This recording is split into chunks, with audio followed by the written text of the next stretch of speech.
Hello friends, welcome my channel. Friends, আজকের ভিডিওতে তিনটে গুরুত্বপূর্ণ আপডেট তোমাদের জানাবো।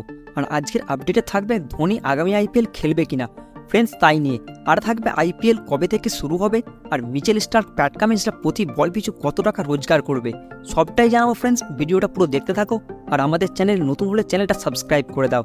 আর ফ্রেন্ডস, ধোনিকে পছন্দ করলে ভিডিওটিতে একটা লাইক করবে। ফ্রেন্ডস, প্রথমে জানাবো স্টার্ক কামিন্সরা কত টাকা করে রোজগার করবে প্রত্যেক বল পিছু। ইতিমধ্যেই তোমরা জানো, আইপিএলের ইতিহাসে সব রেকর্ড ভেঙে মিচেল স্টার্ককে 24,75,00,000 টাকায় কিনেছে কেকেআর, আর প্যাট কামিন্সকে 20.5 কোটি দিয়ে কিনেছে সানরাইজার্স হায়দ্রাবাদ। ফ্রেন্ডস, এই দুই বলার যদি আইপিএলের প্রত্যেক ম্যাচ খেলে, তাহলে প্রত্যেক ম্যাচে 4 ওভার বল করতে পারবে। তাহলে প্রত্যেক বল পিছু কামিন্স পাবে 6,10,000 টাকা, আর স্টার্ক পাবে 7,36,607 টাকা। কি ফ্রেন্ডস, অবাক হলেও এটাও সত্যি। ফ্রেন্ডস, আগামী বছর ধোনি আইপিএল খেলবে কিনা তা নিয়ে জল্পনা ছড়িয়ে পড়েছে, কারণ তার বয়স 42 পেরিয়েছে।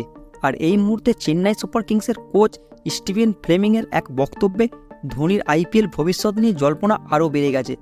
ফ্রেন্ডস, ফ্লেমিং একটি সাক্ষাৎকারে বলেন, আমরা 10 বছর ধরে ধোনির উত্তরসূরি খুঁজছি, এবার আলোচনা করার এটা সঠিক সময় এসেছে।